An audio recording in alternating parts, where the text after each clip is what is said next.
بسم اللہ الرحمن الرحیم۔ السلام علیکم ناظرین، میں قاضی بلال ہوں اور آپ میرا یوٹیوب چینل دیکھ رہے ہیں۔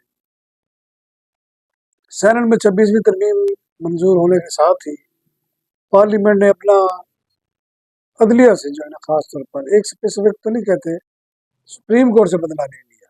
بدلہ اس طرح لیا کہ اب جو یہ ججوں کی سو موٹو پاور تھی از خود لوٹس کی، اور وزیر اعظم کو کھڑا کیے رکھنا، اس کو نائل کر دینا، اس کو پھانسی کی سزا دے دینا، اب یہ نہیں ہو سکتا۔ اب جو ہے نا وہ سلیکٹڈ جج ہوں گے، پارلیمنٹ کے انڈر ہوں گے،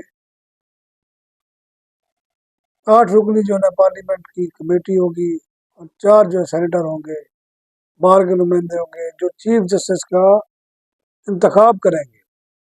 یعنی کہ جو ایک ترتیب سے آتا تھا نا، چیف جسٹس اتنے سال کے لیے اتنی ٹینیور رہ گیا ہے، وہ ختم۔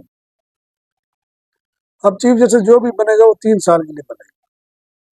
ابھی جو موجودہ چیف جسٹس ہیں قاضی فیض صاحب، ان کی عمر میں 65 سال تو نہیں ہوئی، ان کا فیصلہ بھی یہ کمیٹی کرے گی۔ نئے چیف جسٹس کا فیصلہ بھی اب یہ کمیٹی کرے گی۔ اب 3 فیوریٹ ہیں، سینئر موسٹ ہیں، یحییٰ آفریدی ہے، جسٹس منیب ہے، اور جسٹس منصور علی شاہ۔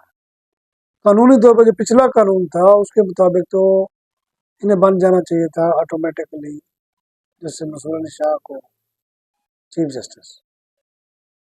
ان کے بعد فیصلے ایسے ہیں جس کے بڑی تکلیف ہے حکومت کو بھی اور اداروں کو بھی، اور خاص طور پر الیکشن کمیشن کا جو انہوں نے بھڑکس نکالا ہوا ہے۔ اب عدلیہ کمزور ہوگی۔ الزام یہ ہے کہ عدلیہ نے کون سے پہلے مثالی فیصلے کیے ہیں جس سے ملک کا عدالتی نظام بوم کر گیا ہو، لوگوں کو بڑا انصاف ملا ہو۔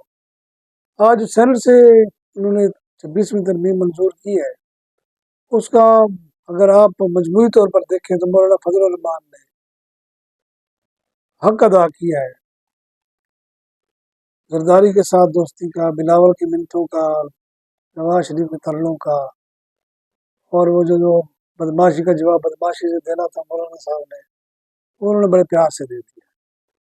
اگر آج مولانا نہ جاتے تو کچھ بھی نہیں ہوتا تھا۔ ان کو کم از کم سینٹ سے جو ہے نا وہ انہوں نے منظور کرا ہی نہیں تھی۔ فیصل واڑہ جیسے بندے جو ہے نا بڑھ کے مار رہے تھے، آج بھی مار رہے ہیں، ابھی بھی مار رہے ہیں۔ محسن نقوی جو ہے وہ بھاگ رہا تھا، انہوں نے اپنا حق ادا کیا۔ پی ٹی آئی کے دو کلاسز پر اراکین کا پارلیمنٹ میں جانا اور یہ کہہ کر ووٹ دینا کہ جی مولانا فضل الرحمان کی جماعت کی شکست تھی اس لیے ہم نے اس کو ووٹ دیا ہے، یہ کوئی قبول نہیں کرے گا۔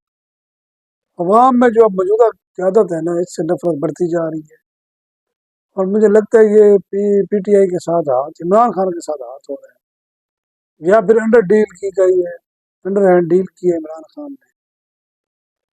پہلے دن کا یہ ارادہ تھا کہ جی ہم نے بالکل ہی بائیکاٹ کرنا ہے، پھر یہ چلے گئے، کیوں گئے، ٹی اے ڈی اے لینا تھا، کیا کرنا تھا، یہ اب تک سمجھ نہیں آئی۔ اس آئینی ترمیم سے کیا ہوگا؟ کوئی عوام کے لیے کوئی اس میں ریلیف نہیں ہے۔ یہ صرف اور صرف سیاستدان اپنی کھال بچا رہے ہیں اور فیس سیونگ دے رہے ہیں اداروں کو، جو ان پر کافی عرصے سے ایک ٹرولنگ ہو رہی تھی، ان کو ذلیل کیا جا رہا تھا۔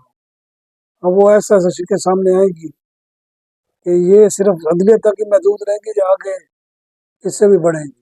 مجھے نہیں لگتا عدلیہ تک رہے گی، کیونکہ یہ ہمارے یہاں ایسا ہوتا ہے کہ مسودہ دکھایا کوئی اور جاتا ہے اور منظور کچھ اور ہو جاتا ہے۔ بہرحال عطاء الرحمان صاحب نے بڑی تقریر کی، مولانا عطاء الرحمان مولانا فضل الرحمان کے بھائی ہیں، انہوں نے کہا جی ہم نے زہر جو ہے نا سانپ کا نکال دیا۔ پہلے جو ترامیم تھی وہ بڑی خطرناک تھی، تباہی تھی۔ یعنی وہ یہ کہہ رہے تھے کہ جو پہلی ترمیمیں جنہوں نے دی تھی وہ ملک دشمن تھے، ابھی جو ہم نے اس کو کیا ہے وہ ہم نے اس کو حب الوطنی بنا دیا۔ بہرحال یہ سیاستدانوں کی تقریریں ہوتی ہیں کیونکہ ان کے قول و فعل میں بڑا تضاد ہوتا ہے۔ مولانا فضل الرحمان تاحال ابھی تک ہیرو بنے ہوئے ہیں، پتہ نہیں اب وہ کب زیرو ہوتے ہیں۔ ابھی قومی اسمبلی کے اجلاس میں یہ ترامیم پیش کر دی گئی ہیں، اب یہاں کیا ہوتا ہے کہ صدر پاکستان ویسے تیار بیٹھے ہیں،